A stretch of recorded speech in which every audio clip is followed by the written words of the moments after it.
iwe gbe to ta taise sister the case oga sunu dawe adam yo obia na ni yi do mare na o mari setting awane iya je na na gba oge gbe ya na kama we o logo hian okay etin awane ona ihame no bia woke na sisi e metin ama direct gaya woge iv ni abe una owe no bia we yen wu okay na e no bia gi so abo wa o mari eni ejo egbona mi wadam ikpia wa age mi opa wa atemata me like we una atemata uragbon ura emi o we no kwa ma hin ave mu e obe mi wa no go etemata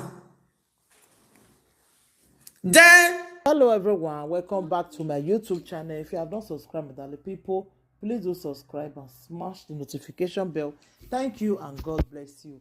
My darling people, my correct people, this video today now about one video where mommy you already do just now about one woman we talk say he not fit born for his husband no say pikin they had her to born, then the husband say no problem, say God go do am.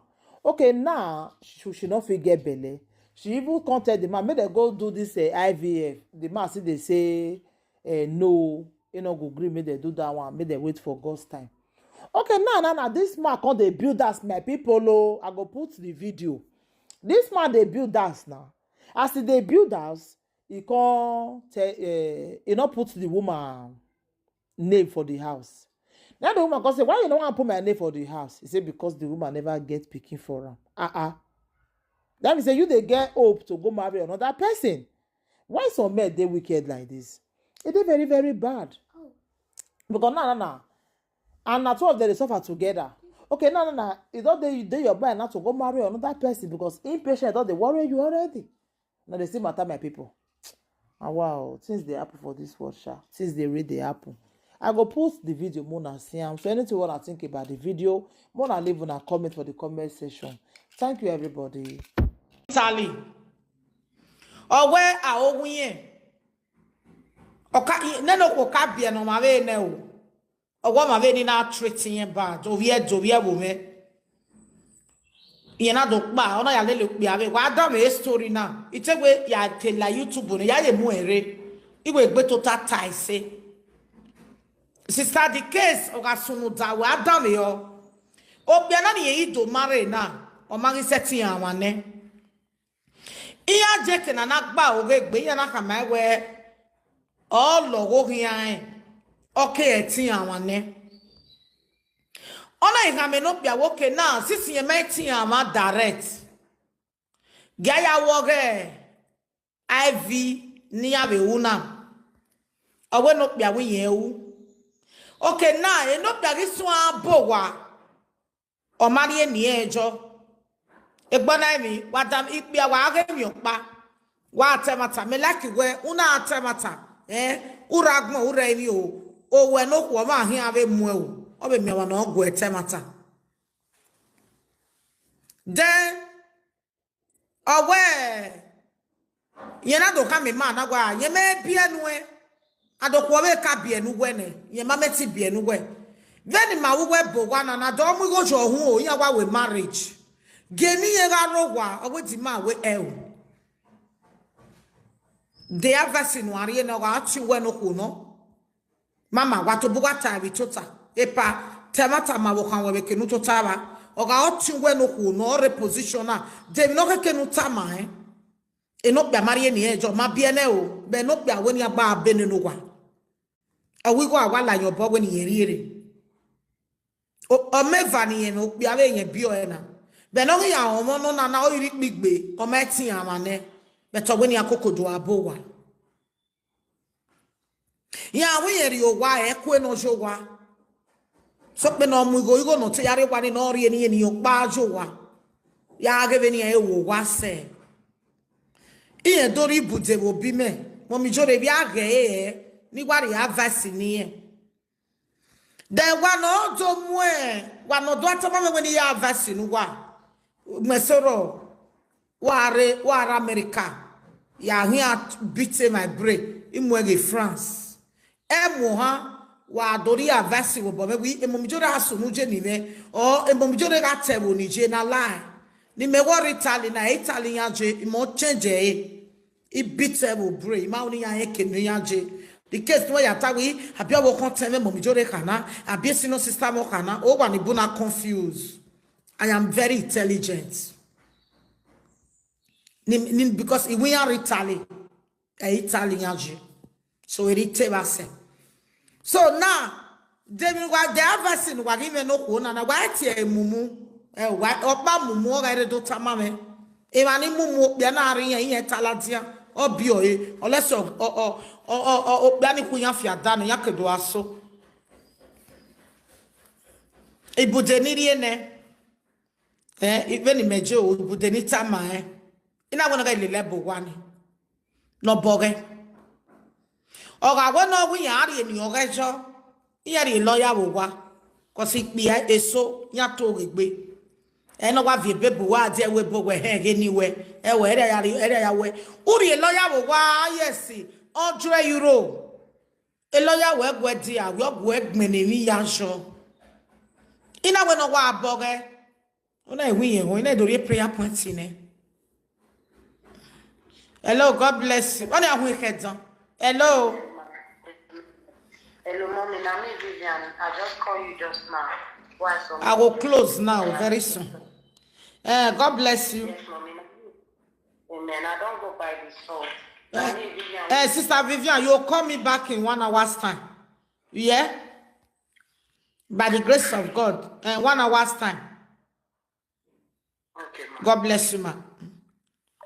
Ina wana ga de Bible o piano I support it o piano make dan I support it o piano bo wa we kwenu ye ni wejo wona ho ni o da fo wa bo wa be ni we na ro o wuwa o ge wa tie o ga ka boy no problem o wuwa eva wa ro wa ona ya bo wa without your name.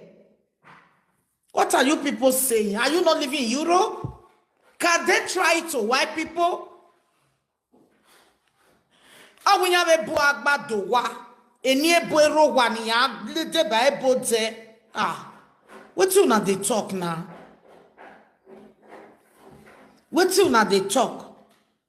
But gata mata magbe. A message in any medotana many African men tia di against it because their cheating was too much. Again, me na that's one message now. Oh, one bully. Awe ko yana do ran. Okpa we na wa samba gbo we bedi. We na we mata mo mi jore tana. Oh, when no gia ah we boy ni ere rokpa. Oh, we veni e vie betero ah we awa we ya gege atie lawyer. We gege do ni we bai. Do ni we bai vie we na wa gogbo. Wo gbin wa o onagi oga bo iwa le lo ebo we ha 25 years ibe we bo eni mere rokpa o saloba na gume wuyeke agba we ro bi atagbe mama gwa we Lagos mama gwa we ko eko Lagos na mama gwa Abuja. Mama gwabe do no gwa mama gwabe do anywhere when me obi amana rie ni oku ojo gwa tori oku obe bota ibi Africa na ya begi kebe ekinya so apagbe ya maye no webo me make ebe na ni meta na iku onoro gwa metita we yi wa mi oja especially ya ni wa ke we marry. Iya vie ye message na esowo because iya te gun ya fie o esowo vie ye message na cause I wo kan ni book bag baby total for what we here anywhere joga ije Bible ya bowu ko boy ya bowu sister ogwima ogwa ni weje o saloba na mi da sunu da ba wo je Nigeria ti o emu eti oga bere we ni wero iye wa ponsi ne o se ni na de gbeli yan mi ya ga je Nigeria o se ni na de mo stroke iku eyan because eni wero o vi je no ti o imu o vi je ma mu je ya to taba Grajo, or the full Nigeria, mammy, we are a well one on board. Why I see me a bois. Or why you were what fuel will see, or two. I went on up there when you went to me to a BNG, as you said. Any old one in Manity Boy Africa, a family man. Manaira Mona, Ogimano, Saloban Matose was a family man. Walking a family no him, okay, amazing. A battle na miewo. What I tell na my wife. But now your wife, a one wife, Coco Bo, Umani and your region. One of whom wicked my dear pa. You know, on a few. On a few. Honore imoto keka. Odo ame garo wate anywhere de buy. Imoto na fi. Anywhere de buy. Dawa divorce. Ado tawe we do tawe ge no go ma eva we ge no gi ma eva ge no gi ma eva ne joja ke ga mi nu wa wana do me mo gbe mi aya le lo pe abe hotel be ni me kwa je na me kwa mo gbe do pe na mo yan wa be hotel me mo gbe mi ade by boy but eni ma eva ro o riere me bi ariere eni ma eva wa roze o ikagbon re me gbon go me bai e de na agme be jo ori lo iwe no ri oge me be lo ya go me lo ya ga ho jo ira ri lo ya ni aya agme be jo o mana je school iya re Nigeria ni je school am your tun a cousin we no je school no ayo bo party we Friday la wo go me bu lo ya na o be kenu wari ma agme be yo wa ma ba o wa me e logo o bi amana kwenu ri ni bai o wawe o me plan o koni ate bo me make o me plan o jinya hin for one man avia ni total nya ho avia ni take advantage we gboko yin hin ni ana kari agbon o ya ri gele lu oku o ya ize lu oku no koni na wu you say o fi yere mo na we gbe be sun be je na be varia na ekwe emota na bana iwe mwegbe mewa mwegbe we opi iwa mo wa no se 20 yo to we jore gagba boy me awa go we boy bete ni my varo eni my varo una veru to gwa una begbe me wa okwo no ri la ba mi okoko wa mi awu bege me cause of for negbe me reba ni mo reba unless gu go bo me gu oga because gu ri eni mejo ne gu so gwa na bi ju e family we gwa na do we bota ve no taje o wani webe di eja cause eva gbo ma ba me property ba mu eri e property we na wa ya gagegbe ke kan muri yin ye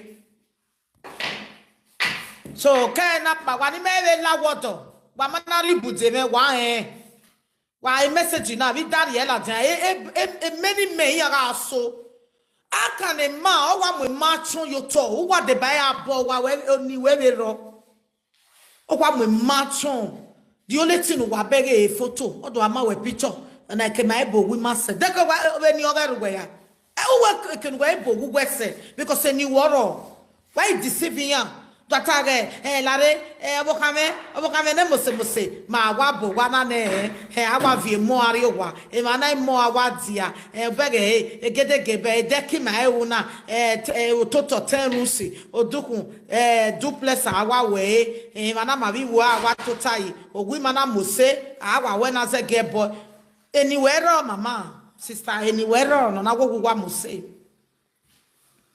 Iya ga ibite brunwa ekemina gele ewe Africa